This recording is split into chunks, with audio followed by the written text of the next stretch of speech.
Good evening, everybody. Good evening. I will call this January 7th, 2021 annual reorganization meeting to order. Since it's a reorganization meeting, for those who may be listening to the public meeting out in the public, typically school board council runs the meeting until the chair is ultimately elected. So at this point, I would ask everyone to observe a moment of silence, please.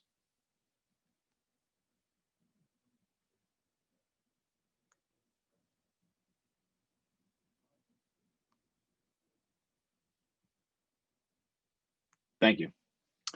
The next item on the agenda is the Pledge of Allegiance, and I'd be asking Board Member Thomas to please lead us in that. Sure. Everyone please stand. Thank you. I pledge allegiance, I pledge allegiance to the flag of the United States of America and to the republic for which it stands, one nation, under God, indivisible, with liberty and justice for all. Thank you. The next item on the agenda is the mission statement. And once again, I'd ask Ms. Thomas to please lead us in that as well. Okay, a moment. All right, the mission of the Portsmouth Public School Division is to engage all students in learning that will excellence and responsible citizenship. Thank you very much. Item 2.5 is the taking of attendance, and I'm told I have to do that myself. I have my sheet, and so I'll start off, please. Ms. Atkinson. Here. Ms. Hines. Ms. Hines. Here, I'm sorry, Oh. I do this all day long. You'd think I know how to do this by now. That's all right. Mr. Parent. Here. Reverend Patillo. Here. Ms. Shoemake. Ms. Thomas. Here. Mr. Tillage. Here. And Dr. Whitaker. Here. All right, all board members are present. The next item on the agenda would be the consideration of the agenda, and it is by roll call vote. Board members, you've had the agenda. Is there a motion? Move for approval. Mr. Parent, is there a second? Second. Second. I want to say that was Mr. Tillage, possibly. Yes. Thank you. Ms. Atkinson, Yes. Ms. Hines, Yes, Mr. Parent, Yes. Reverend Patillo, Yes. Ms. Shoemake, Yes. Ms. Thomas, Yes. Mr. Tillage, Yes. and Dr. Whitaker. Yes. The next item on the agenda for consideration by roll call vote would be the designation of the presiding officer until election of the chair. We'll point out to the board members that the school board bylaws contemplate the school board attorney presiding until the chair is announced by election. That's, I believe, section 1.1B. However, it is on the agenda for a roll call vote. Is there any motion on this agenda item? move for approval, Hines. Second. Parent. Hearing no discussion, Ms. Atkinson, Yes. Ms. Hines, Yes, Mr. Parent, Yes. Reverend Patillo, Yes. Ms. Shoemake, Yes. Ms. Thomas, Yes. Mr. Tillage, Yes. and Dr. Whitaker. Yes. The next item on the agenda is 3.2, roll call vote for election of the chair of the school board. The procedure, to the extent that anyone needs any advice on that, would be just a simple motion made, a second, and then vote. I see hands are raised on my screen. I'll try to make sure I get everybody, but if I don't call on you, please unmute and speak up so I make sure I get all nominations. Mr. Parent? Yes. At this time, I'd like to nominate Reverend Cardell Patillo as chair. And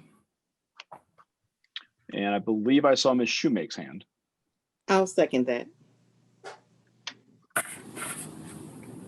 Are there any other nominations?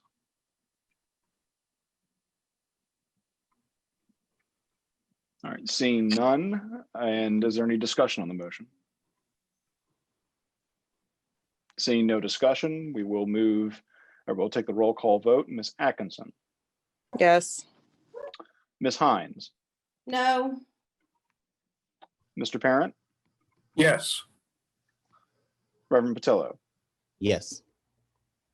Ms. Shoemake, Yes. Ms. Thomas, Yes. Mr. Tillage, Yes. and Dr. Whitaker. Yes. The motion passes. Mr. Patillo, I would hand you a physical gavel, but I cannot. But I do turn the meeting over to you now, sir. Thank you. Thank you so much. And thank you to everyone for your vote of confidence. I'll move right along to agenda item 3.3, the election of the vice chair of the school board. Do we have any nominations at this time? I see Ms. Shoemake. Yes, Chairman Patillo, I nominate Lakeisha Clue Atkinson for vice chair. Okay, do we have a second? Oh, Dr. Whitaker. A second. All right, we do have a motion and a second. Do we have any more nominations? I consider the nomination closed in the name of Lakeisha Clue Atkinson for vice chair of the school board. I will now do a roll call vote. Let me find everybody's name. I can assist you, Reverend Patillo, if you like, until there's a clerk. Sure, thank you. Ms. Atkinson, Yes. Ms. Hines, No. Mr. Parent, Yes. Reverend Patillo, Yes. Ms. Shoemake, Absolutely. Ms. Thomas, Yeah. Yes. Mr. Tillage, Yes. and Dr. Whitaker. Yes. Motion carries. Thank you. Congratulations, Ms. Atkinson. Thank you. And thank you, board members, for your votes of confidence. We're moving on to agenda item 3.4, roll call vote election of the clerk of the school board. May I ask for nomination at this time? I'd like to nominate Kathy Chambers. Do we have a second? Second. I believe that was Ms. Shoemake. I think Dr. Whitaker said it before me. So we have a motion by Mr. Parent and a second by Dr. Whitaker. Any more nominations? I consider it closed on the name of Kathy Chambers as school board clerk. We have a roll call vote. Roll call vote. Mr. Carroll, can you assist me one more time, please? Yes, sir. Ms. Atkinson, Yes. Ms. Hines, Yes. Mr. Parent, Yes. Reverend Patillo, Yes. Ms. Shoemake, Yes. Ms. Thomas, Yes. Mr. Tillage, Yes. and Dr. Whitaker. Yes. Motion carries. Thank you so much. Now turn those duties over to Ms. Chambers. I am Congratulations. retired. Thank you to everybody. Oh, Kathy. We love you, Kathy. Thank you. Welcome back, Kathy. Agenda item 3.5, roll call vote election of the deputy clerk of the school board. May I have a nomination? I'd like to move that we nominate Brenda Stewart. Second, Hines. We have a motion made by Mr. Parent and second by Ms. Hines on the name of Brenda Stewart for deputy clerk. Do we have any other nominations at this time? Recognizing none, I do close the nomination of the name of Ms. Brenda Stewart for deputy clerk of the school board. We'll ask now for a roll call vote, Madam Clerk. Ms. Atkinson, Yes. Mrs. Hines, Yes. the parent, Yes. Mrs. Shoemake, Yes. Mrs. Thomas, Yes. Mr. Tillage, Yes. Dr. Whitaker, Yes. Reverend Patillo. Yes, It's unanimous. thank you. And before we move forward, I want to now take this moment to say welcome to all of our new board members, our newest board members, and also to the return of Dr. Whitaker. I'm excited to have you all on board and look forward to working together as a team with all of you. Moving on to action item 3.6 is a roll call vote for superintendent's authority. And that is according to the the state code of Virginia, that gives a superintendent authority to reassign teachers, principals, and assistant principals. And I'll entertain a motion at this time. I move for approval. Second. A motion made by Mr. Parent and second by Mr. Tillage. Any discussion? Seeing none, roll call vote, Madam Clerk. Ms. Atkinson, Yes. Mrs. Hines, Yes. the parent, Yes. Mrs. Shoemake, Yes. Mrs. Thomas, Yes. Mr. Tillage, Yes. Dr. Whitaker, Yes. Reverend Patillo. Yes. It's unanimous. Action item 3.7, roll call vote for the agent and deputy agent. This will be the fiscal agents for Portsmouth City Public Schools. Agent being Mr. Theodore Falk, deputy agent Dr. Eli Bracy. Can I have a motion at this time? Move for approval, Hines. Second. Shoemake. Second. Motion made by Ms. Hines and second by Ms. Shoemake. Any discussion? Seeing none, roll call vote, Madam Clerk. Ms. Atkinson, Yes. Mrs. Hines, Yes. Mr. Parent, Yes. Mrs. Shoemake, Yes. Mrs. Thomas, Yes. Mr. Tillage, Yes. Dr. Whitaker, Yes. Reverend Patillo. Yes. It's unanimous. Thank you so much. Action item 3.8, roll call vote. The appointment of the superintendent's designee. That'll be on the name of Mr. Theodore Falk in the absence of the superintendent. Can I have a motion? Move for approval, Atkinson. Second. Hines. Motion was made by Ms. Atkinson, second by Ms. Hines. Is there any discussion? Seeing none, roll call vote, Madam Clerk. Ms. Atkinson, Yes. Mrs. Hines, Yes. Mr. Parent, Yes. Mrs. Shoemake, Yes. Mrs. Thomas, Yes. Mr. Tillage, Yes. Dr. Whitaker, Yes. Reverend Patillo. Yes. It's unanimous. Thank you so much. And again, when I was told that I was being nominated by Mr. Parent, I did do a little homework. So I did, Sister Kathy, I just sent you a list of potential appointments. If you can upload that to board docs, so we can have that discussion as we go through the next action items. Okay, I'll take a moment and add it. Thank you so much.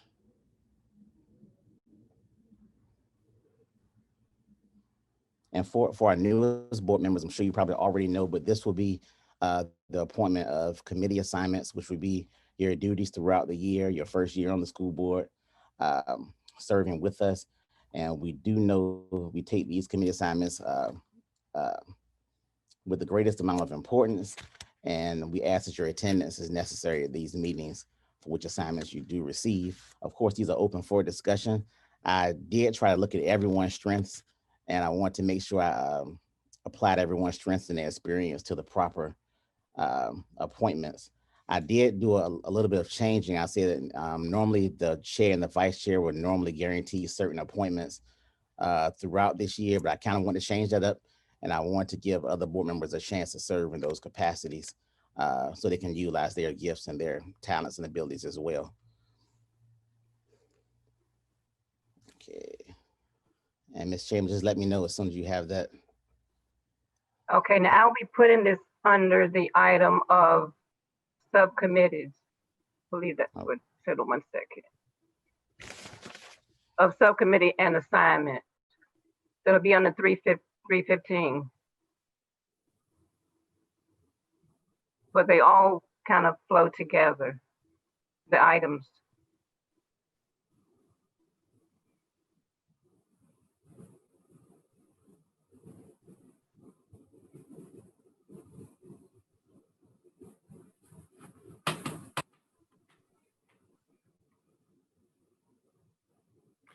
Chairman, Yes, sir, Mr. Parent. since I, okay, that if I get out of this, I'm not sure I can get back into. Would you mind reading the names? I have the copy that was published, but since you've changed it since the meeting,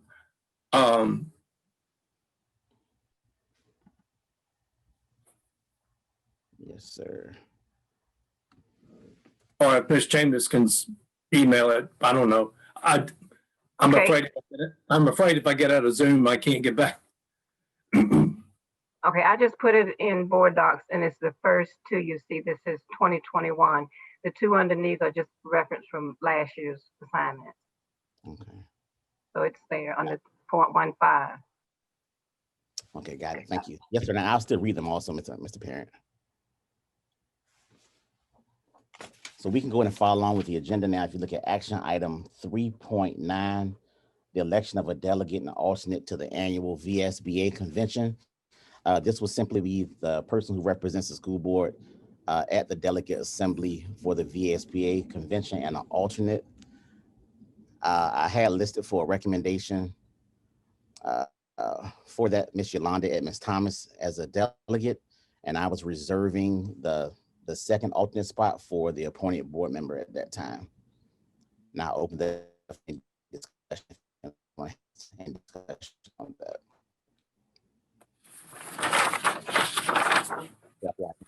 At this time, for the election of a delegate and alternate based on the list. Ms. Hines was the alternate. Did you want me to continue to be the alternate? I would continue to serve at the pleasure of the board as the alternate on that. I think it might be beneficial to have somebody who's, been there, done that, rather than two new people. But I will be more than happy to accept it if that is the will of the board.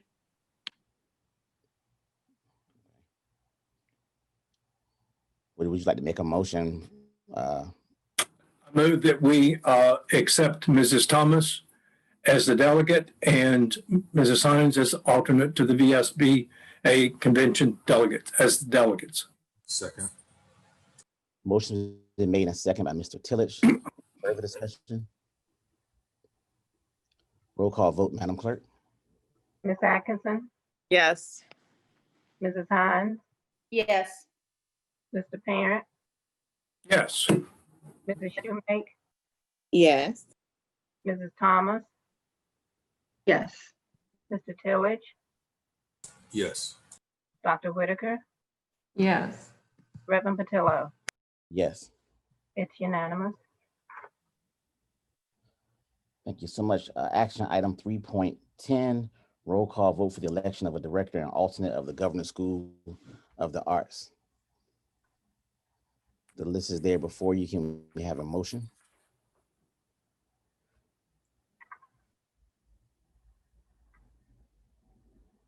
Move for approval. Hines? Second, Atkinson. Motion's been made by Ms. Hines, second by Ms. Atkinson. Any further discussion? Ms. Shoemake. Chairman Patillo, can I make a suggestion that we say the names? Because I'm having a hard time pulling it up. So could we note the names of those individuals? Yes, I'm sorry, I apologize. It's okay. For the Governor's School of Arts, I remain as the director for that, and I had Mr. Vernon Tillage listed as an alternate. Was there any further discussion on that? Roll call vote, Madam Clerk. Ms. Atkinson, Yes. Mrs. Hines, Yes. Mr. Parent, Yes. Ms. Shoemake, Yes. Mrs. Thomas, Yes. Mr. Tillage, Yes. Dr. Whitaker, Yes. Reverend Patillo. Yes. It's unanimous. Thank you so much. Action item 3.11, roll call vote election of a representative and alternate for the WHRO Governing Board of Directors. I have listed here Ms. Atkinson remaining as the representative and an appointed board member at that time will be the alternate. I can entertain a motion at this time. Move for approval, Hines? Second, Thomas. Motion made by Ms. Hines, second by Ms. Thomas. Was there any further discussion? Roll call vote, Madam Clerk. Ms. Atkinson, Yes. Mrs. Hines, Yes. Mr. Parent, Yes. Mrs. Shoemake, Yes. Mrs. Thomas, Yes.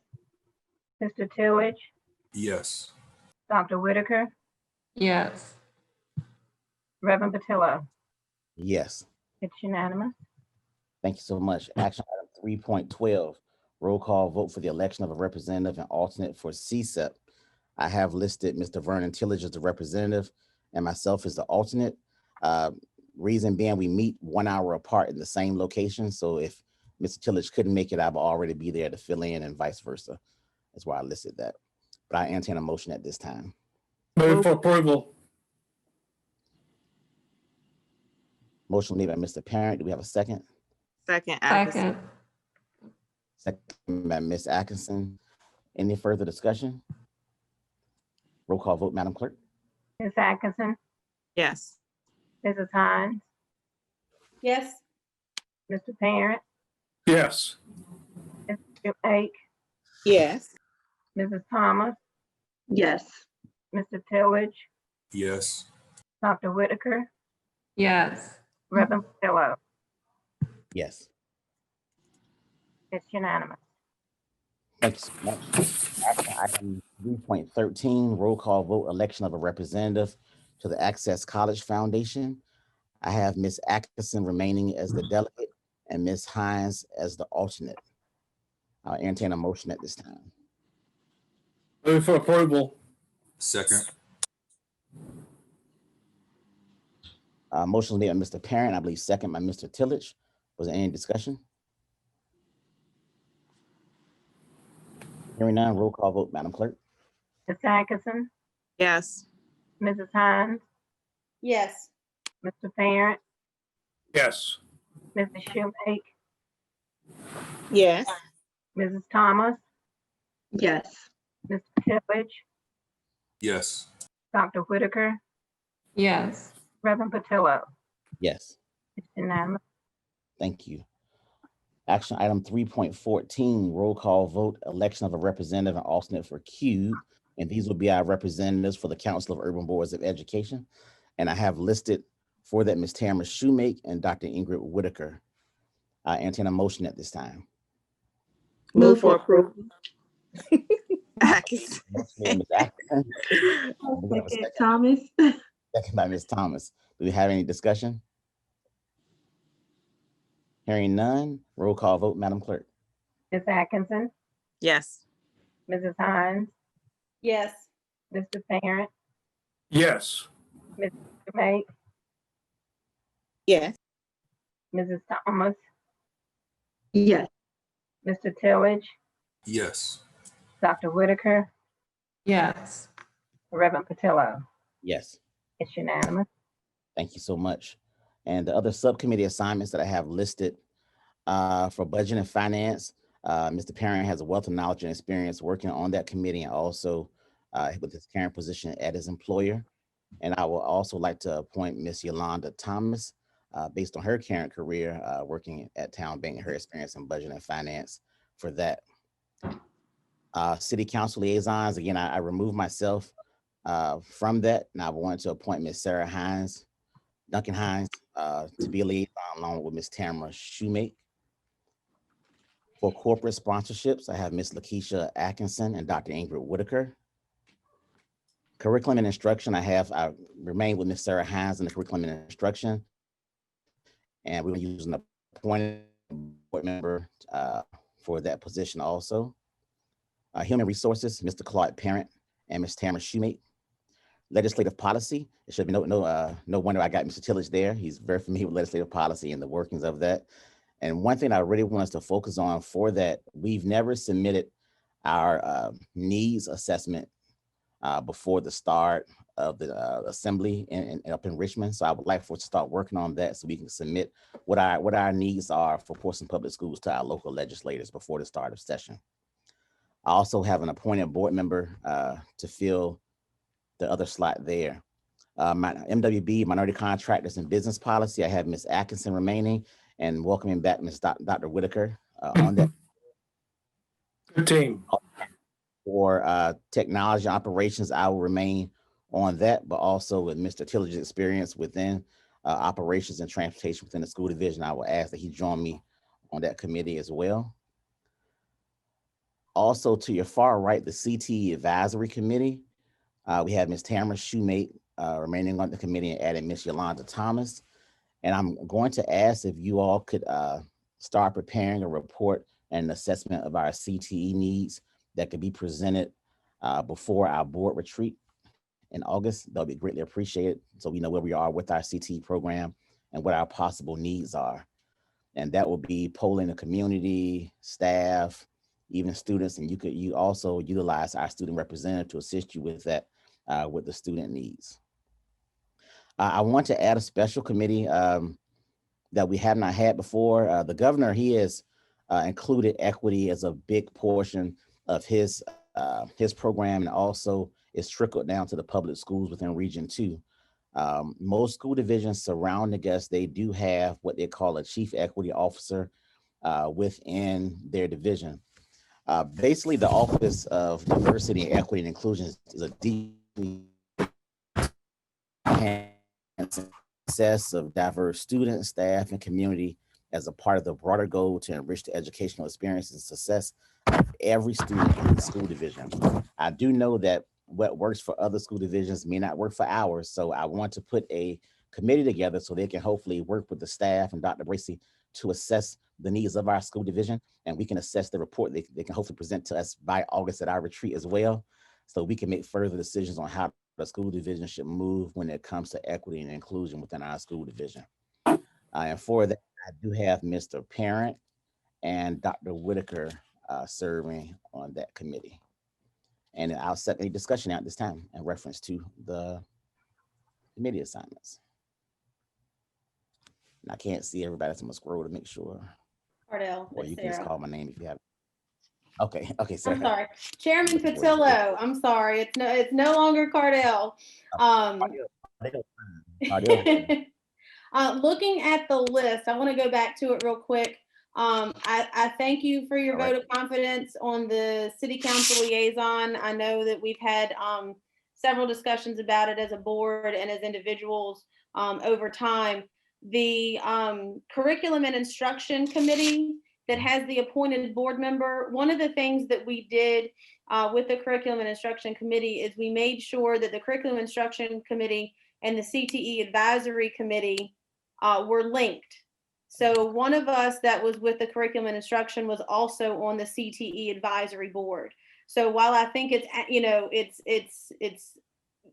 nice that we want to put the new appointed person at Curriculum and Instruction, but in my opinion only, I think having somebody that's on the CTE Advisory Board in with those Curriculum and Instruction discussions further aligns and further puts an emphasis on that connection piece there. And so that would be the only recommendation that I would make to that list.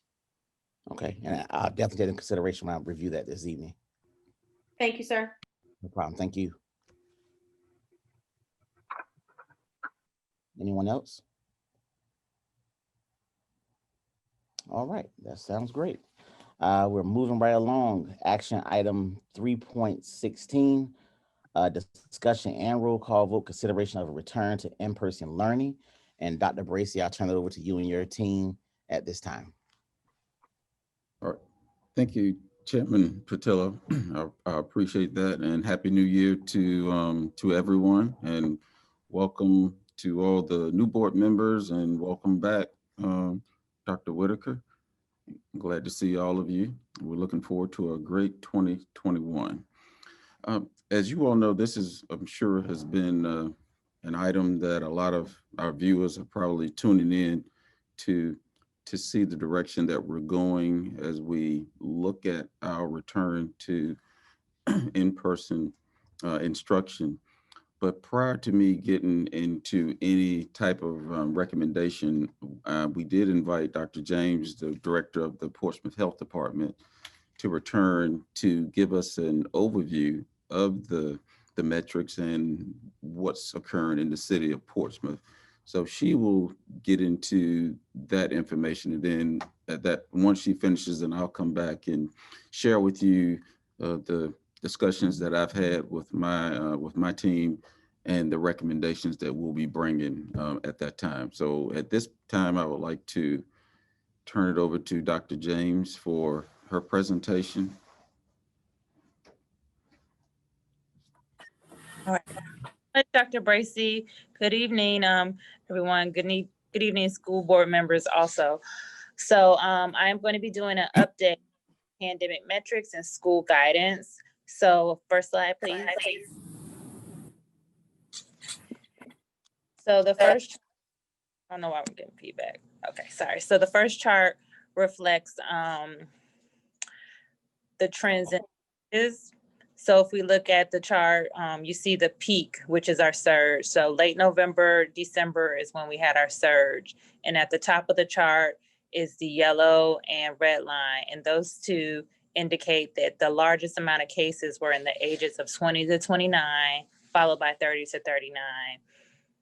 And additionally, we see that across most of the age groups, the largest amount of cases were in the African-American community. So the surge was associated with colder weather and holidays. Next slide, please. So this slide reflects that overall in Portsmouth as of January 4th, about 52% of the cases were in the African-American community, followed by 23% of cases in the white community, 18% were unknown, and then about 3% were Hispanic. Now, how does this correlate to our population versus case percentage? So about 1% of the population in Portsmouth is Asian, and that corresponded with the case percentage. About 52% of our population is African American, and that also correlated with our case percentage. About 3% is Hispanic. Well, about 4% of the population is Hispanic, and 3% of the cases are from the Hispanic community. About 38% of our population is white, and about 23% of our cases are from that community. Next slide, please. So as we see over time, our hospitalization, ICU admission, and death rates have decreased. So this is good. About 8% of our cases overall are hospitalized. 1% are have to go to the ICU, and about 2% of our cases end in death. Next slide, please. So what this shows is based on age and race, what is the percentage of cases? And if we look at the pie chart, it shows that about 71% of the cases that are hospitalized are in the African-American community, followed by 19% in the white community, 3% Hispanic, 5% other, and about 2% unknown race. Next slide, please. So COVID deaths by age group in Portsmouth. As we can see, the largest amount of deaths are in the 70 to 79 age group, followed by the 80 age group.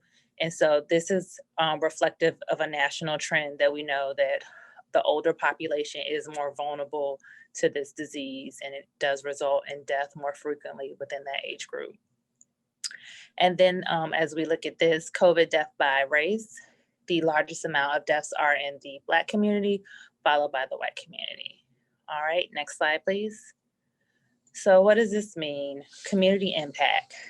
African Americans and the elderly have borne greater adverse impact by COVID-19, significantly out of proportion to their representation in the population. Recent surge in infection from COVID-19 was characterized by a dramatic rise in cases among individuals less than 40. The most recent surge was associated with holidays and colder weather. So as we know, as the weather got colder, people were congregating indoors, and the virus is spread at a higher level indoors. Human behavior matters. We must support each other and reduce the impact of COVID-19 in our community. Our choices have a direct effect on the ability of our children to attend school safely. All right, next slide, please. All right, so this jam-packed dashboard, I send it to Dr. Bracely on a weekly basis and let him know the highlights, and we'll touch base and see, you know, what he thinks about numbers and if he has any questions.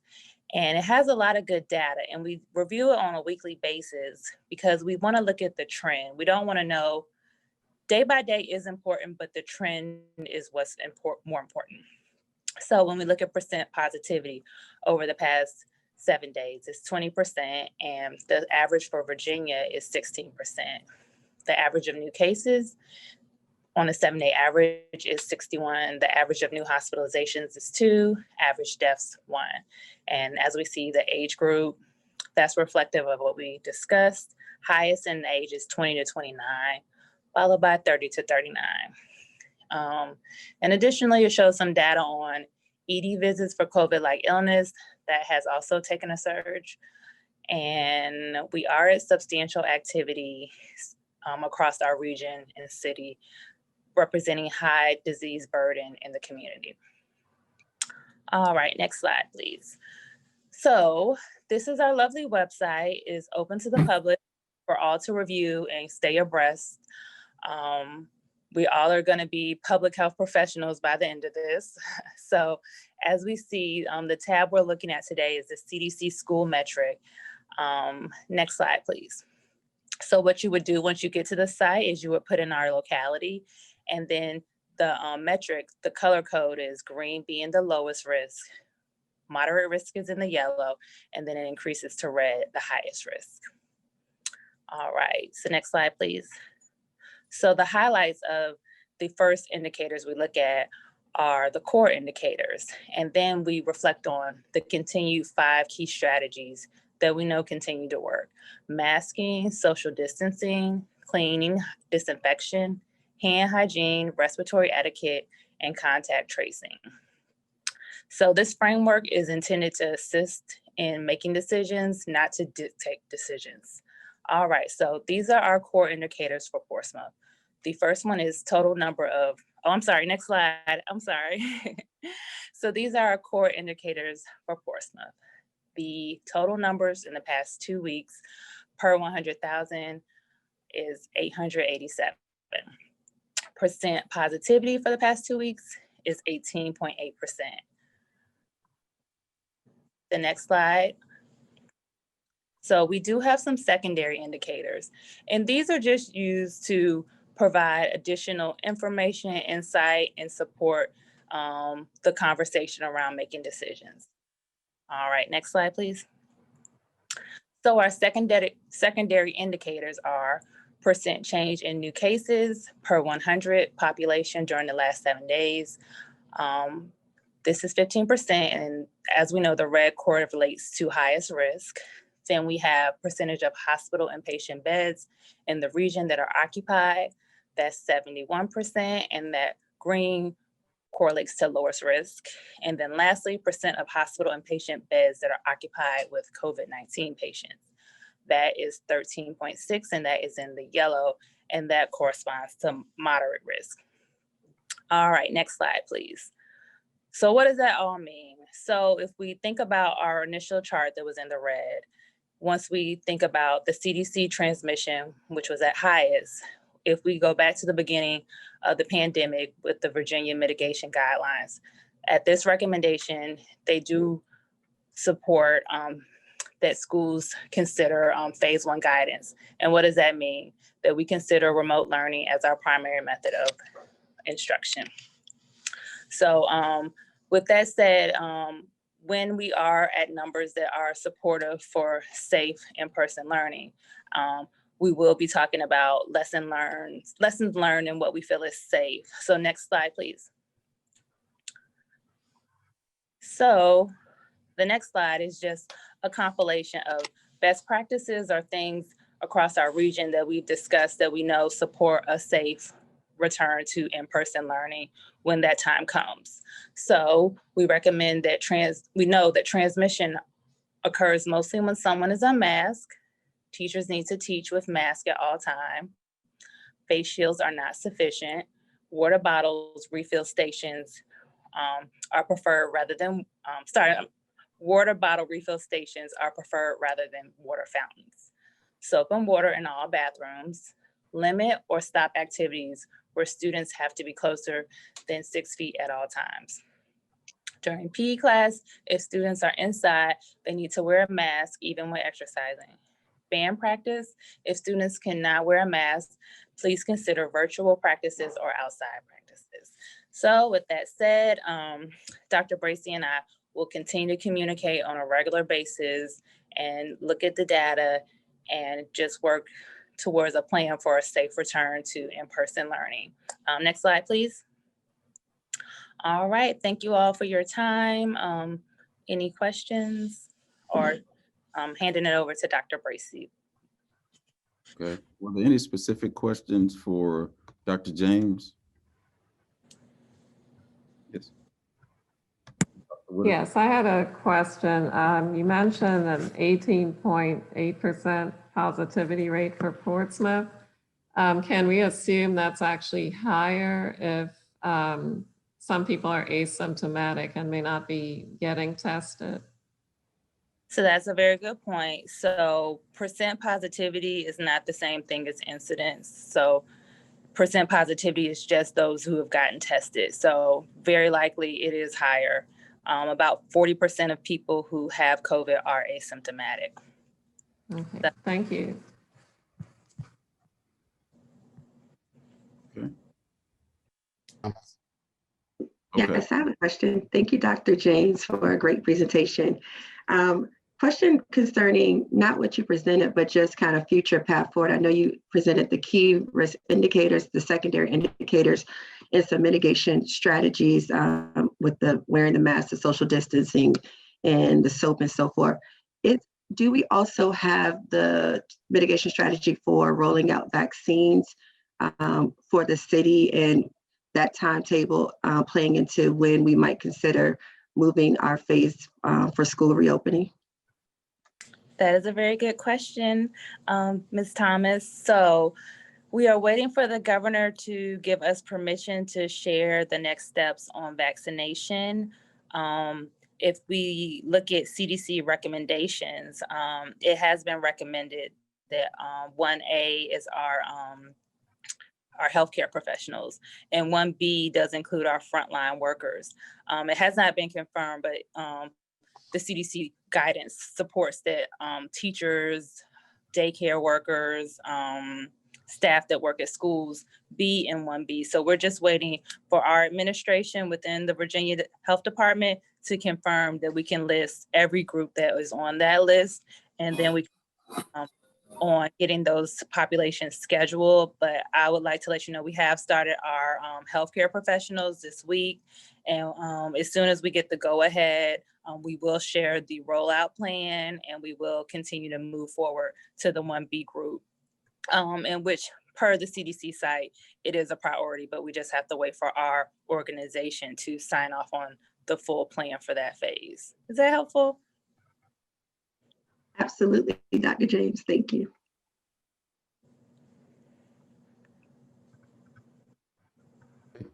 Thank you, Dr. James, for that presentation. You know, as you mentioned, you know, I get the snapshot from you weekly in terms of the percent positive rate.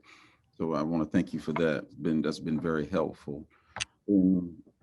Listening to your presentation, and of course the conversations that we have weekly, and the meetings that I've had with my senior staff, we are concerned too about the high number of cases that we have in our city, and where we're exceeding the state level also. So with that, you know, we already, as you all know, have times and dates that we have that are scheduled for staff to return into the building on January 19th, and then start phasing in our hybrid on February 2nd with pre-K through 3rd.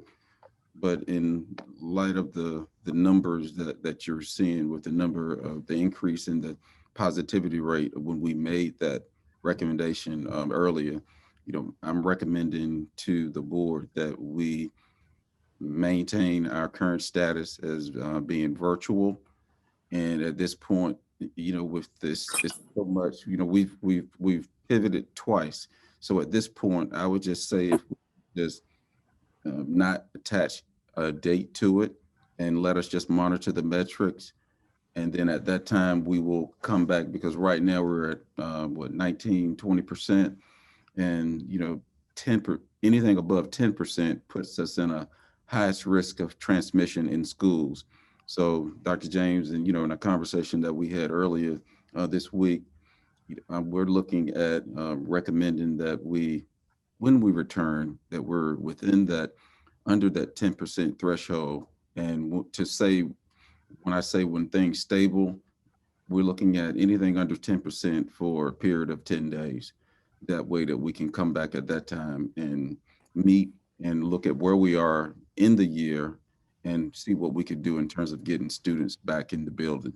Because we know that we need to get our students back in the building, but we want to make sure that we do it when it's appropriate. So we just want everyone to know that, we want our students back in the building. Our auxiliary services team, they're prepared with transportation, all the steps that Dr. James mentioned. We're ready to move to get our kids back in the building, but we need to make sure that the numbers are where they need to be before we do so. So we've been focusing on that as well. And also, we're looking at summer school as well.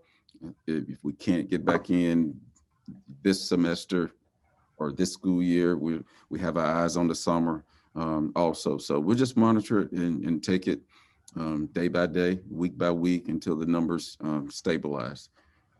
Chairman Patillo, that completes the report on this agenda item, sir. Thank you so I'm much. open to any questions that anyone may have as well. Do we have any questions from board members at this time? I'm sure you may have a lot this week. Ms. Hines? Thank you, Chairman. Dr. Bracy, and this is not a question that I'm expecting an answer to soon, not tonight anyway, but as we move forward, and if we do make the decision not to come back this year, and I know that is a decision that's going to have to be made here relatively soon, is there a way that we can open up what's the legal piece if we work with Parks and Rec, and if we work with nonprofits to open our buildings, to get some of our kids in for tutoring services or for any of those activities to try to get these kids back into some semblance of school, to lessen some of the burden on the parents? Is there a way that we can work with a few nonprofits and maybe Parks and Rec to open up our buildings to some of our students? And that's a very deeper question than what I think can be answered right now, unless you know that off the top of your head. But I would be interested to see if there is a way that we can open up our schools for that in that manner.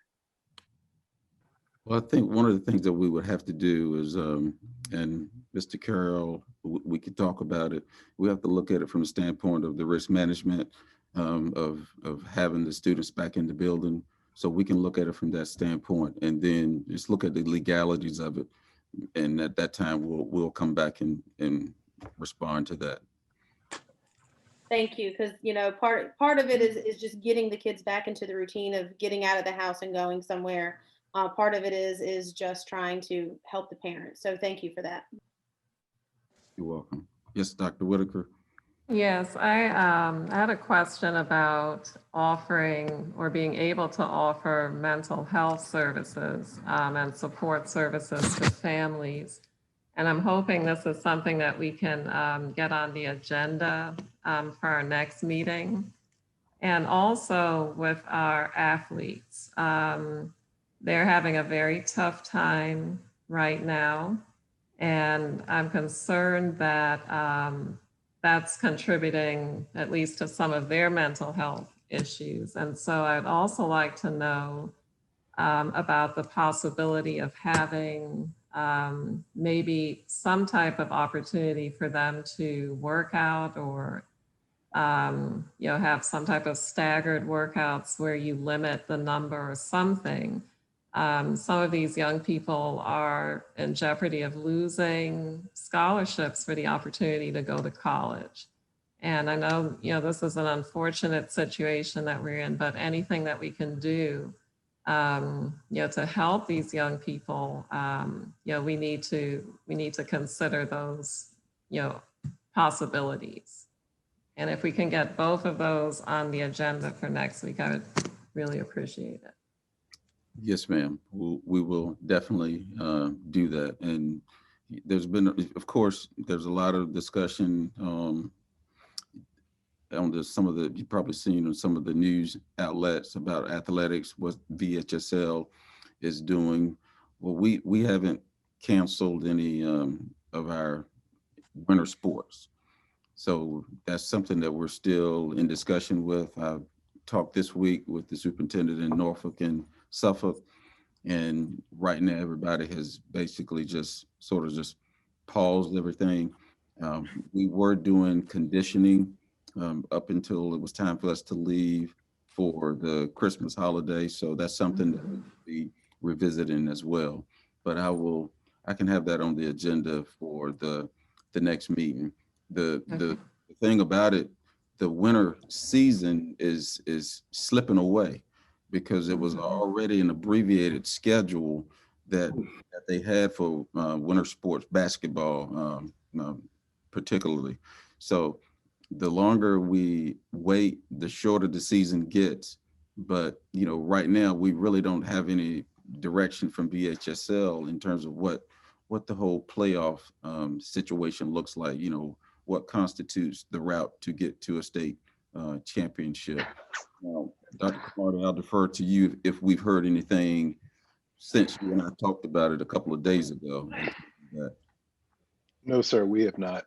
Okay, all right. So we'll add that on the agenda. But as we learn more, Dr. Whitaker, we'll send everything out to the board members. Okay, thank you.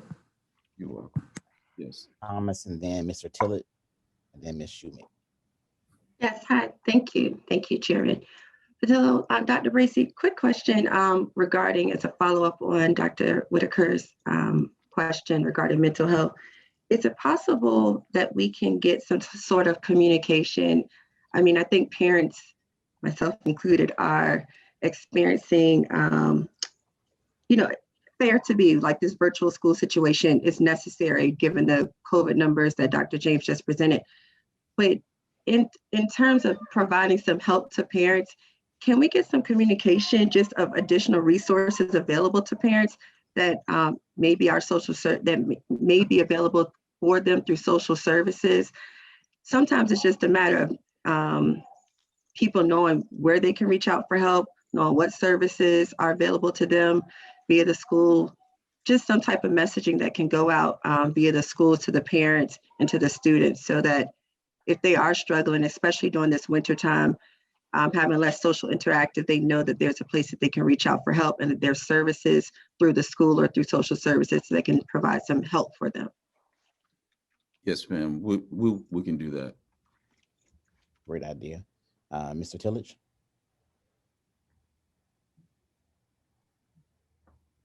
Yes, I also want to echo the sentiments of Dr. Whitaker and Mrs. Thomas about the mental health aspect. As you all know, mental health is something that's, plagued communities such as Portsmouth for a long time, not including living here in a pandemic and trying to learn. So I also want to support having the mental health brought on the agenda for next week, or the next meeting, excuse me. And also, can we get a report also on the way in which many of our students that have IEPs are being taught, or resources for those parents and students? Talking to a lot of parents, kids that have IEPs are really struggling. And, we don't want any of our students to get behind, especially more than they are now due to the pandemic. So can we get some type of update on how they're being taught, resources for them, so that we can better assist our students. Yes, sir. We can do that. And if you take a look at our website, we've created a behavioral health webpage on our website, and it's updated routinely, and it has links to our community partners. It's on our school reopening webpage. All right, thank you so much, Ms. Shoemake, and then Ms. Hines. Thank you, Chairman Patillo. I'm not going to beat a dead horse.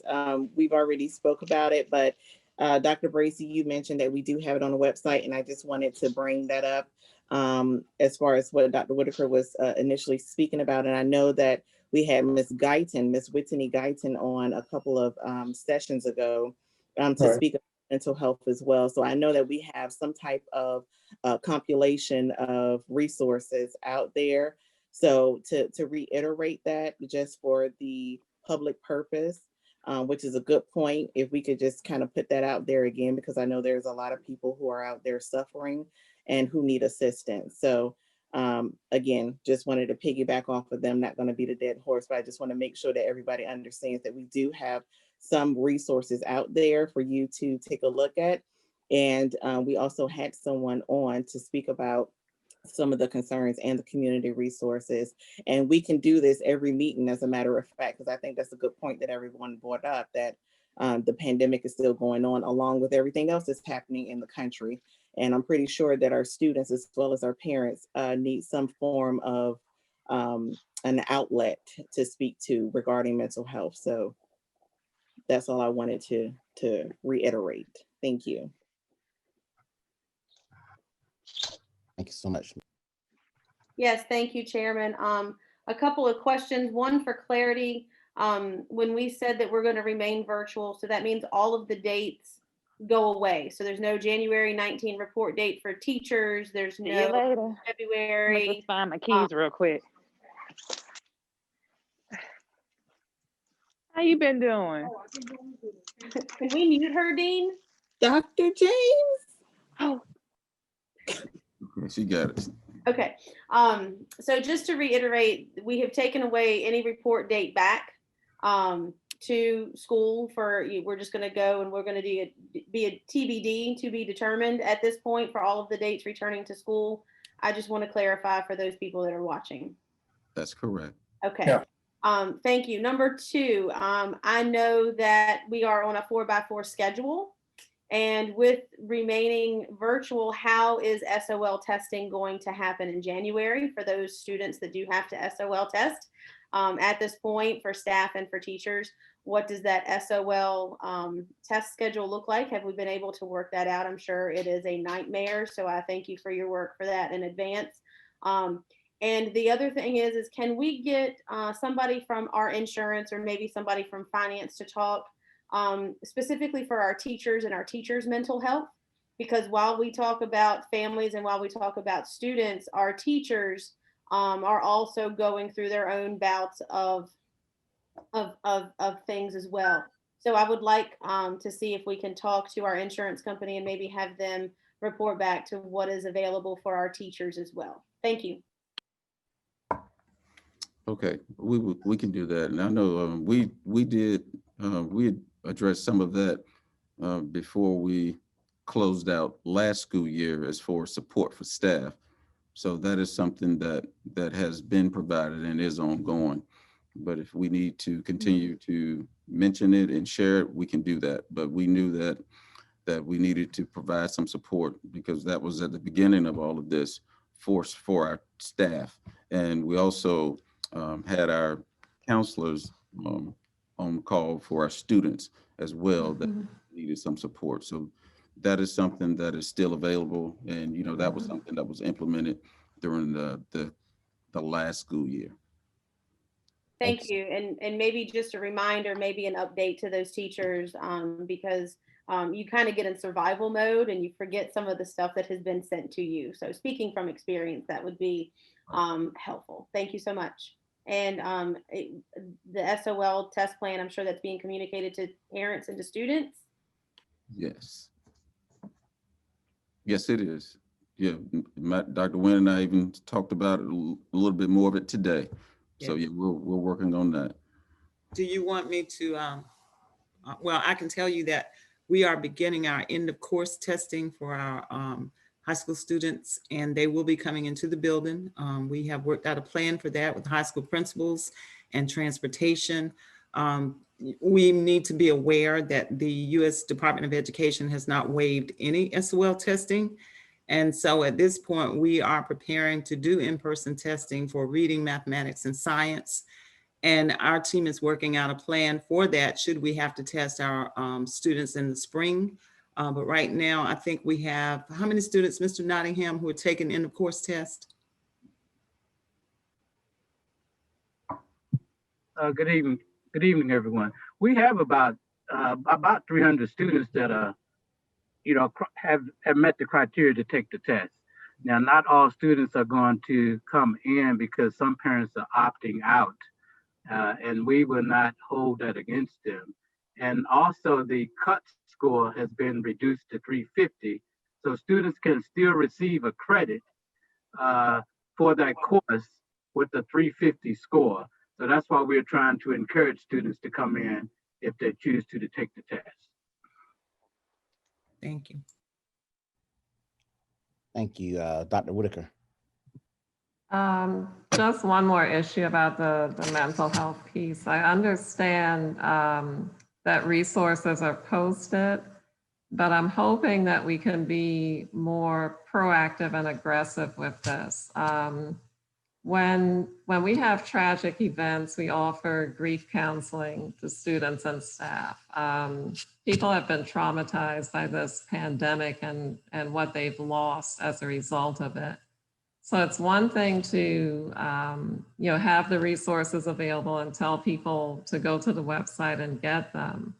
But I think we need something more like a campaign, to put this information in the hands of people and make it much easier for them to access what they need. And so I'm hoping that we can work on that soon. Thank you. Okay, we can do that. Thank you. Were there any more questions for Dr. Bracy in reference to the school reopening plan?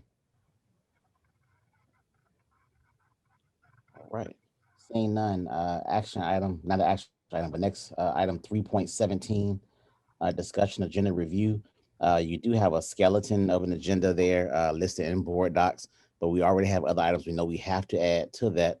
And of course, from now until the next meeting, if you have items to add, please just shoot an email to myself and Ms. Chambliss to get those added. Mr. Parent? Yes, I'd like to recommend to the board for consideration. A number of people have have asked about the process for replacing Mr. Barnes. And I was on the board when we replaced Dr. Daniels due to her death. And the process that we use was, and you can do it either two ways, depending on, I think we've got approximately 10 candidates. My recommendation, it would be that for you to consider is that we have a special meeting on January the 19th, and that we ask the chair and the clerk to send out to us confidentially the names that have been submitted. And then we as a board would then submit the top 3 on that list. And then Ms. Chambliss can compile the top 3. And then we would ask on the 19th, those 3 members, I understand Dean can make this happen, that those 3 would sign in and they would be in a waiting room, and we would bring them in and interview them on the 19th. The last time we had, I think we had less than 10, and we interviewed everybody. Now, if the board wants to interview all of them, that's up to the board. But the bottom line is that that evening, we can decide, we can interview, and then we can decide who that individual will be. And then on the 20th, we could ask the clerk of the court to swear them in, and then they can be ready to take their seat on the 21st. This is just a recommendation that I'd like to throw out to the board members. Yes, sir. Yes, sir. We'll jump into that next, but let me backstep. We did discuss the in-person learning plan, but we also need to have a roll call vote on that. So I would need to receive a motion that we accept the plan presented by the superintendent for in-person learning. I accept the plan. I accept the plan as presented by the superintendent. Hines, that's a motion. Second, Parent. All right, motion made by Ms. Hines and second by Mr. Parent. We've had discussions. Is there any further discussion? Seeing none, I ask for roll call vote now, Madam Clerk. Hey, before I do the roll, can I get clarification on what the plan is? Dr. Britt stated that we're not going to have a date set for reopening. We are going to consider reopening when we have 10 consecutive days under 10% positivity rate. Okay, I just want to add that a minute. Yeah. Thank you. Ms. Atkinson? Yes. Mrs. Hines? Yes. Mr. Parent? Yes. Mike? Yes. Mrs. Thomas? Yes. Mr. Tillage? yes. Dr. Whitaker? Yes. Reverend Patillo? Yes. It's unanimous. Thank you so much, and thank you for your patience with that.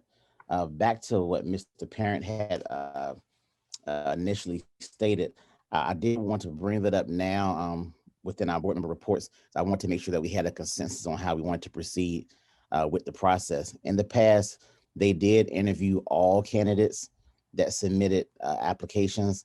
I agree that I feel that would be a little excessive. So I would like your comments on that as well. But I do agree that I love the way that the city council conducted their process. It was in the open, it was very transparent, and they did interview their 3 potential candidate picks. So I would like to get your input on that as well. But I do personally like that plan, but I'll get your comments now at that time. Chairman Patillo. All right, Ms. Atkinson, and then Ms. Shoemake, and then Ms. Thomas. So I'm for what board member Parent went over as far as the plan. What I also would like to see is us being transparent in the process as well. So I would like us to do as city council did and go live and allow the public to view that. I know we have the live on our page, but I would like to ask Lauren, is there a way that we can actually go live from our Facebook page for our meetings now and in the future? That way we can share that live feed versus them having to actually click on the site. Get that set up. So I addressed 2 different things. I'm sorry. That's okay.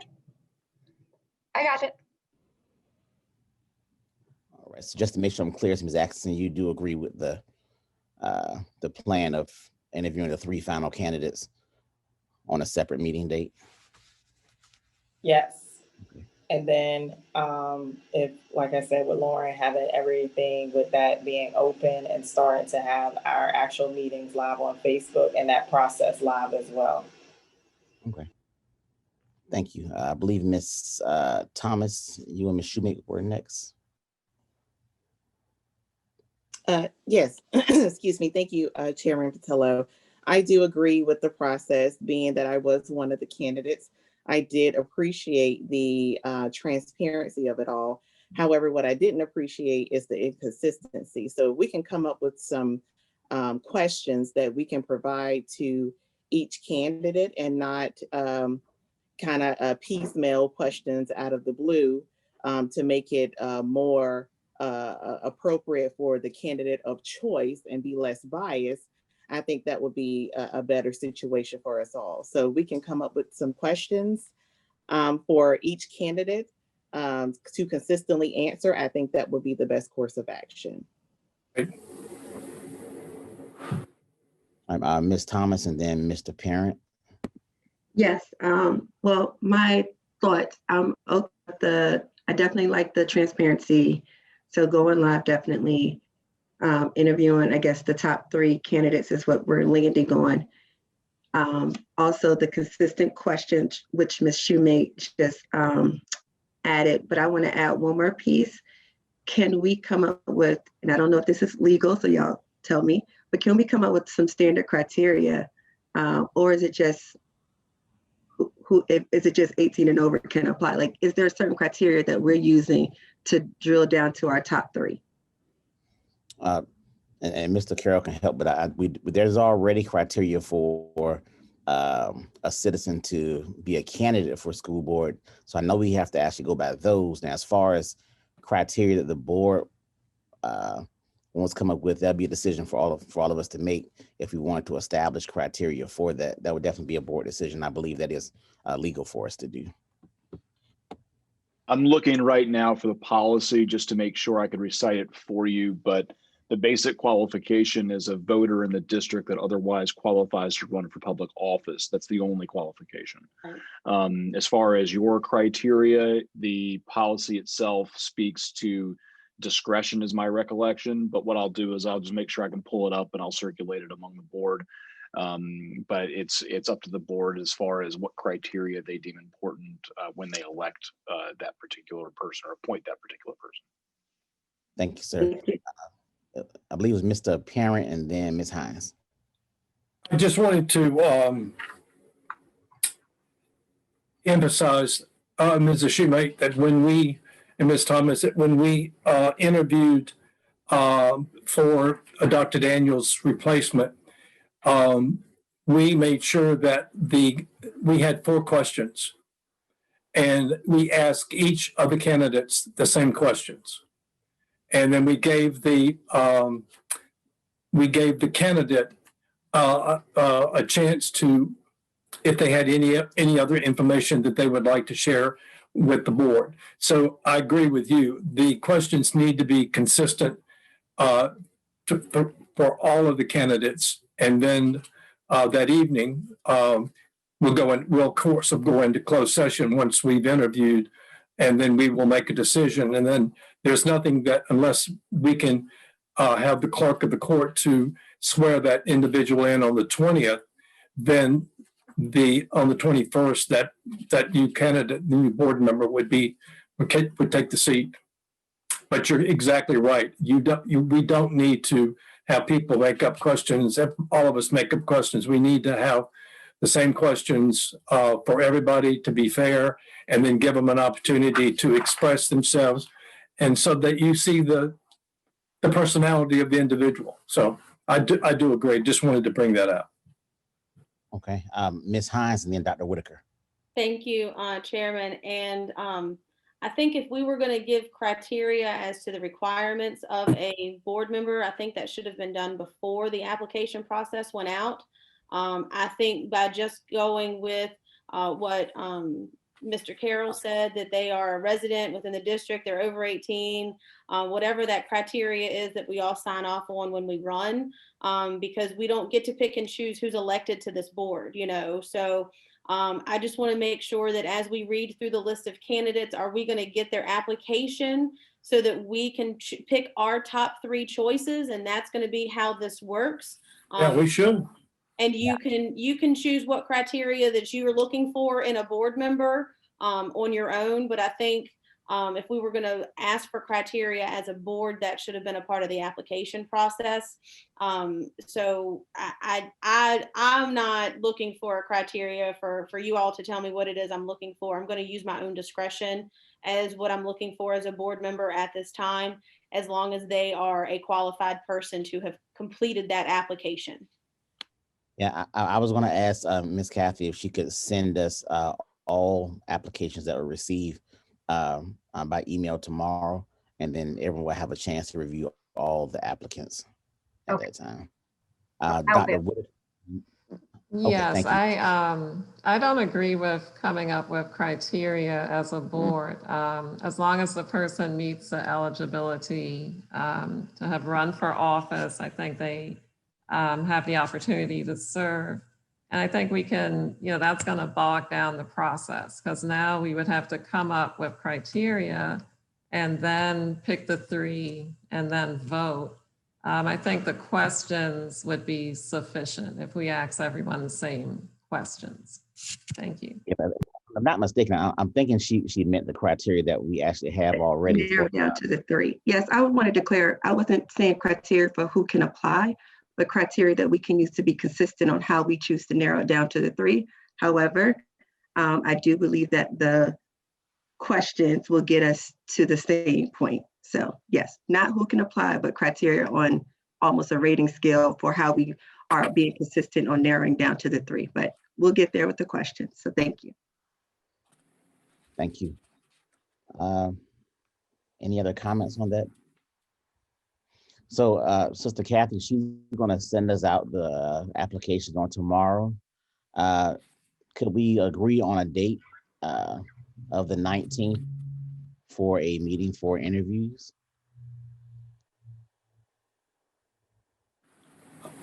I'm shaking my head yes, so I'm going to say yes. I definitely say yes. If you want it in the form of a motion, I can make a motion that we hold a special meeting on January the 19th at 5 o'clock for the purpose of interviewing candidates for to replace Mr. Barnes. What time? 5 o'clock. 5, okay. I'll Yeah, I second don't. that. Was a motion necessary, Mr. Carroll, or should we just? Because I believe Sister Kathy has to send I out a think you public can notice. schedule it. Yeah, I think you can schedule it. Yeah, so, You're going to have to notice it, of course. You can take a motion if you like, but I don't know that it's required. I don't believe it's required. Okay, we'll just ask Sister Kathy to send out a public notice for the meeting for the 19th at 5 o'clock for the purpose of interviewing candidates for the vacant school board seat. And I'm going to ask, would it be okay to have your final 3 give you a week next Thursday to submit those names? Okay. All right, so she'll get us to us tomorrow morning. That'll give us until next Thursday to review and narrow those down. Mr. Tillage and then Ms. Shoemake. Yes. So when we're picking our 3 as individual school board members, how are we going to get down to the final 3? So basically, we'll take, for instance, you members may have the same 3 names. Whoever has the most selections by board members, we will pick those. But we'll be, transparent with the entire board, let you know what those names were and how many were selected. So we could do that. Mr. Parent. And then, and Mr. Tillage, when we do get to the top 3 and we finish the interview, then we go into closed session, and then that's when we, at the time it was the chairman, asked each board member who their number 1 was, and it was unbelievable that it was a majority of the board selected their number 1 choice. But that's how you do it. You just have to, who was your number 1, who was your number 2, who your number 3, and then we work down that list until we come up with them. I mean, you need 5 votes. If 5 votes gets a person on the school board, that's the way it works. Yes, and the vote will be held in public. Yeah. All right, were there any further questions about Ms. Shoemake and then Dr. Whitaker? Yes, thank you, Chairman Patilla. Just for clarification purposes. So we're going to receive the applications. We're going to review the applications. We're going to send you an email of our top 3 by the next Thursday. I believe that's the 14th. By next Thursday. And as far as the questions that we're going to compile, Who's going to do that? Would that be you, or would you like for the board members to also submit questions, and then we, or you and Ms. Ashton look at the questions and break them down to maybe 5 or however many that consistently submitted the same question, or just wanted to just be clear as to what the process is going to be. And then when you do get the answers next week, as far as who we select, are you from there going to take the 3, or are we going to reconvene? Are you going to just take the 3 from who we consistently chose out of the board and then call them? Yeah, I was going to say, I didn't want you all to send them to me. Send them to Kathy. Oh, I'm sorry, Kathy. I'm sorry. Yeah, I want to go to the clerk. My apologies. Any one individual board member. My apologies, Ms. Chambliss, and then from there, you're gonna, or someone's gonna compile just the top 3 for us all so that we can contact those individuals. So, okay, great. I just wanted to be clear. And in addition to, if someone else is gonna come up with the questions, or did you want us to submit questions to you as well? Well, what I was going to recommend, so we didn't have 36 or 32 different questions, is that if our newly appointed human resource staff committee could maybe come up with questions and then send them out to us to see what get the board suggestions on them. How's that? That'll be fine. Thank you, Chairman. Okay. So Ms. Doran, if you could assist the human resource committee on that, and then we can get those sent out to the board and get the board's suggestions and comments on those questions that have been assembled. Ms. Durham, are you going to set up a Zoom meeting for us, for the 3 of us? I certainly will. Yes, sir. Okay. Dr. Wu, sorry about that. That was my question about the questions. So I'm good. Okay. All right. Were there any other questions at all in reference to this process?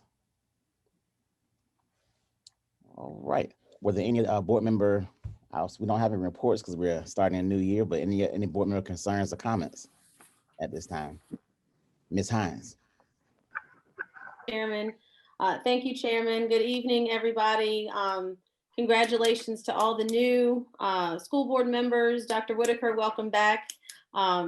I just wanted to say Happy New Year. I did have a few items for follow-up from some of the discussions that we had in November and December, and I just want to make sure that they're on everybody's radar, because they are things that we have discussed and requested as a previous board. One of the things that I asked for at the last meeting was to see if staff could provide us with a breakdown of the money that was going to be slated for the renaming of schools versus the CARES Act fund, because a lot of the comments and concerns that I got was, how can we spend this money when we have so much going on in our division? And we have been briefed in months past about what's being spent out of the CARES Act fund. But if we can really start to get that budget delineation so that we know where and how that money is coming from, and possibly what are some of the immediate needs that come along with renaming these schools, especially the high school, because you can get in a rabbit hole when you start talking about renaming and rebranding a school the way that that goes. The other thing that we talked about, it was either September or October, and we haven't wrapped back around to it yet, so I'd like to get it on the radar. But the Simonsdale sign replacement, I know that you gave a report from the operations and technology side of things, that we were looking at replacing a few signs, or how did we want to replace the Simonsdale sign? I would just kind of like to wrap back around that and see where we are, seeing that we are in a day and age where communication needs to come by every means possible. When it rains, that sign doesn't work. So where are we with that, and how can we get that one going? I have had some questions of the past couple of weeks, and I'm going to flash something in my camera here. Is the food card, as everybody likes to call it, the EBT card that we received as parents. I've had questions about whether or not that card is going to be recharged, whether or not they're going to get another one. A lot of the parents that have reached out have said that they They thought when they first received the information that it was going to be another one coming. So if we can get an update on what the next round, if any, of the EBT card or the food card, that would be great as well. And this one is specific for Mr. He's a sweetheart. Mr. Falk, my RFP that I have been asking about, are you getting responses? What is the date for that close? And when do you anticipate us having any information about this rezoning process? Good Hey, evening, Mr. board Falk. members. Hey, everybody. We put the RFP out on December 17th. I think that was a Thursday. And we have a return date of January 26th. So up until that time, we'll be taking responses. We've gotten a few questions from vendors so far, mainly about, we normally have a pre-proposal conference, and they're wondering if we're going to do it Zoom or live. It will probably be on Zoom, but probably within the next week, we'll get that scheduled with them to answer questions, so on and so forth. But the return date is January the 26th. And then from that point, we will set meeting dates with committees and so on and so forth. So it did go out, Ms. Hines, and we're working through that process to make sure we can get that expedited and make sure we look at all the proposals and give it the time that it needs in an important process such as this. Okay, thank you so much. Yes, ma'am. And with that, Chairman, I'm done with my list. Thank you so much. Chairman Patillo. Yeah. Dr. Bracy. Yes, sir. For Mrs.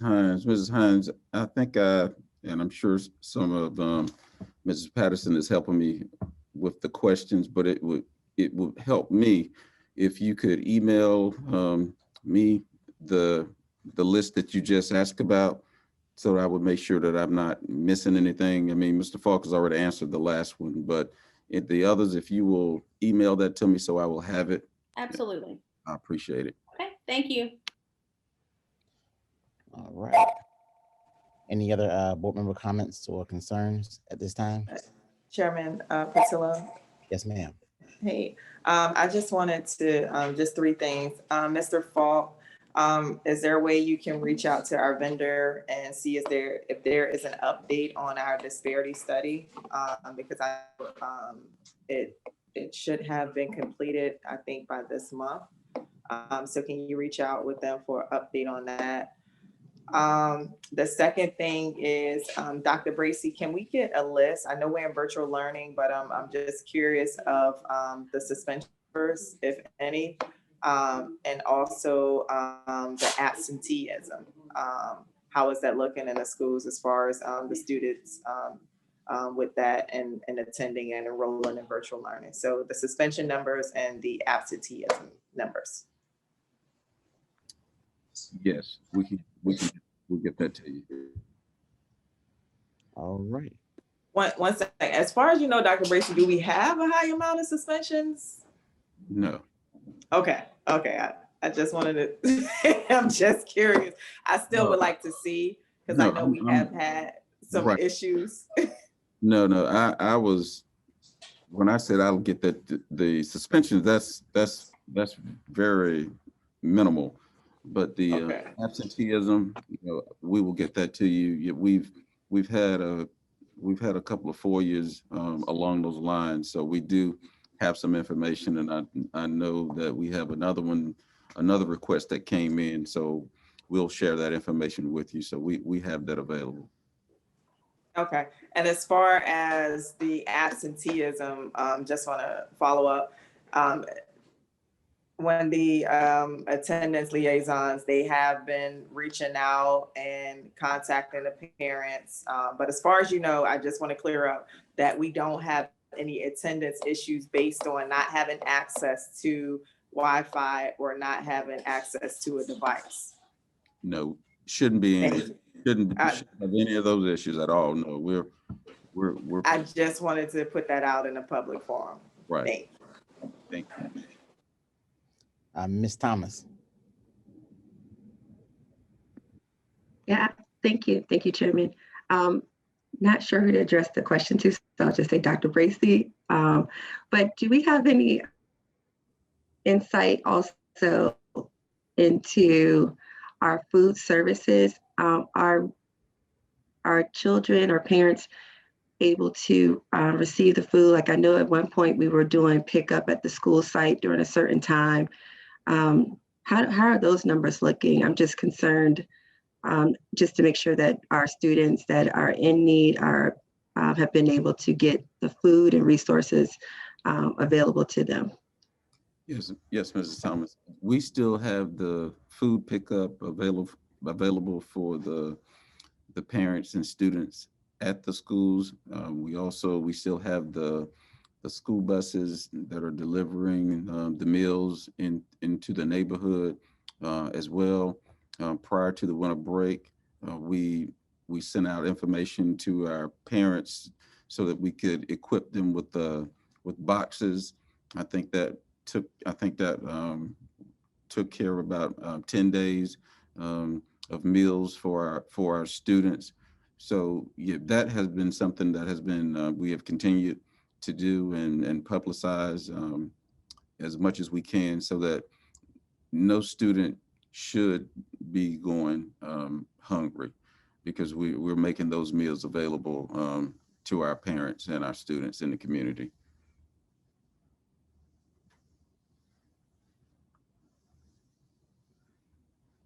All right, Mr. Tillage.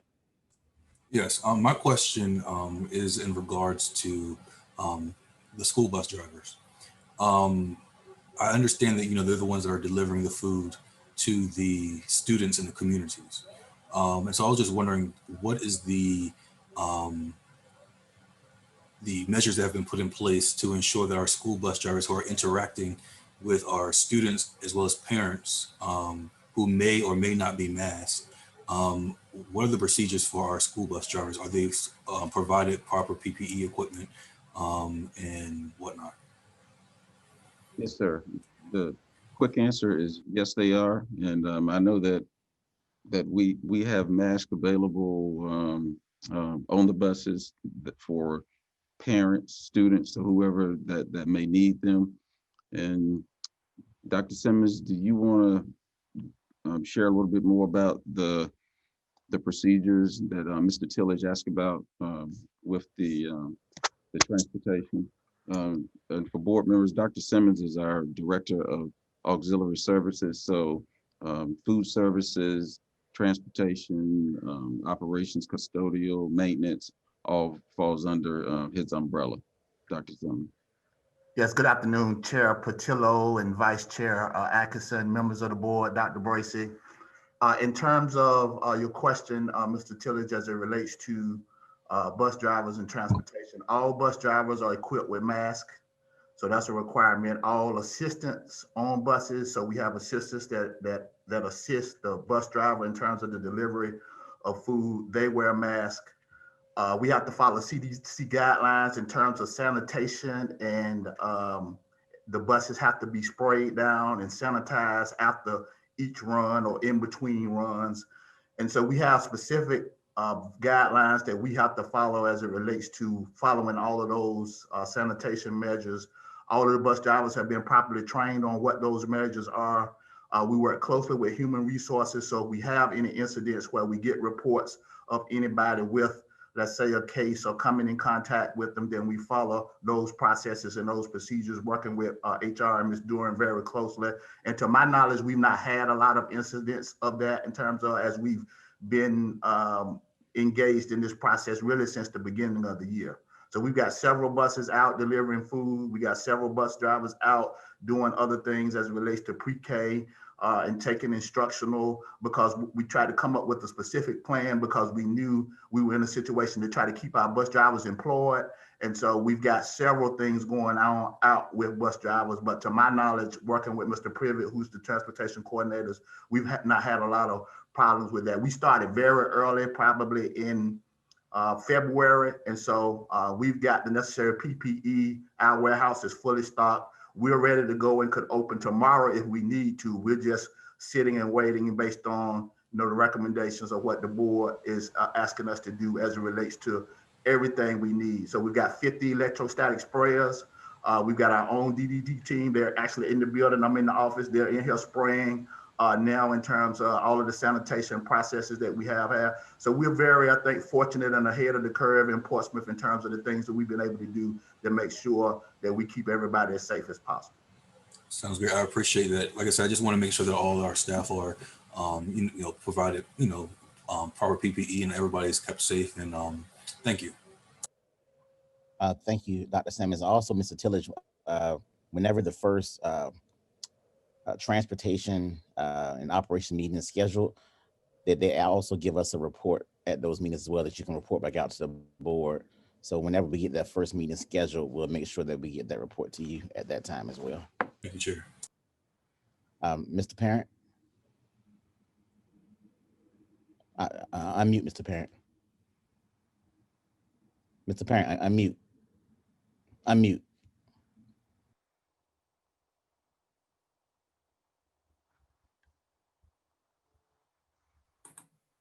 This question is directed either to Mr. Falk or Dr. Bracy. Thank you, Mr. Chairman. We all received the ruling by the Attorney General concerning the risk management. I know that some of you new board members may not know what this has been about, but we've been reviewing this for the last two years, and we had a ruling from the Attorney General hearing that the employee share of the risk management of the $5.1 million that the city is holding, that portion of their portion of the risk management under their health insurance cannot be, in other words, the city cannot retain that.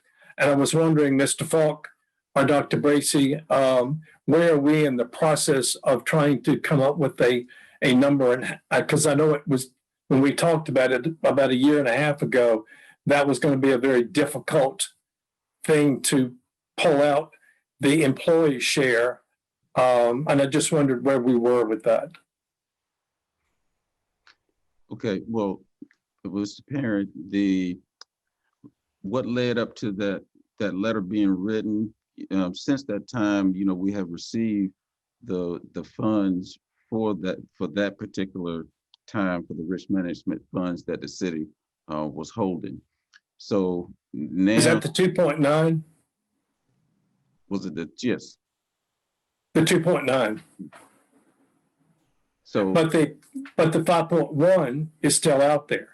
Yeah, that's still out there. But well, what we were going to do with that is, right now we were working with the city to get the actual number for the 21-22 budget based on the funding formula.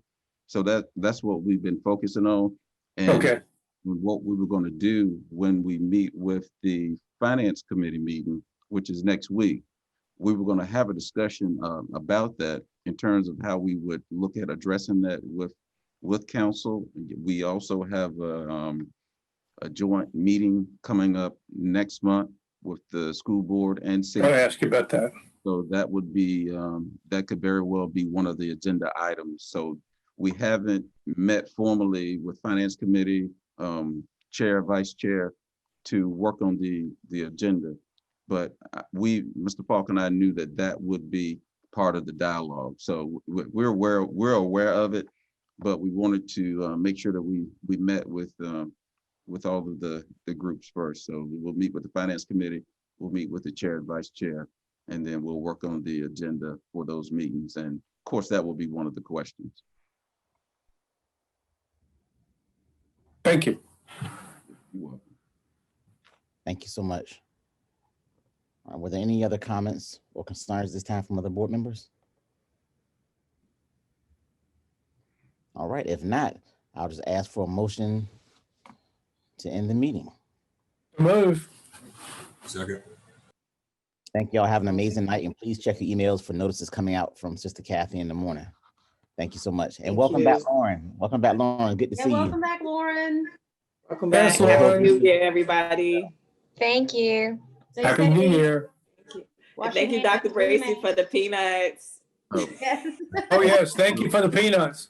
Yes. They're all gone. I was very excited to get those peanuts, Dr. Bracy. Thank you so much. And thank you, Mr. Carroll, for the peanuts. Yes. All right. I enjoyed your peanuts, both of y'all. All right. All right. Good night, y'all. Good night.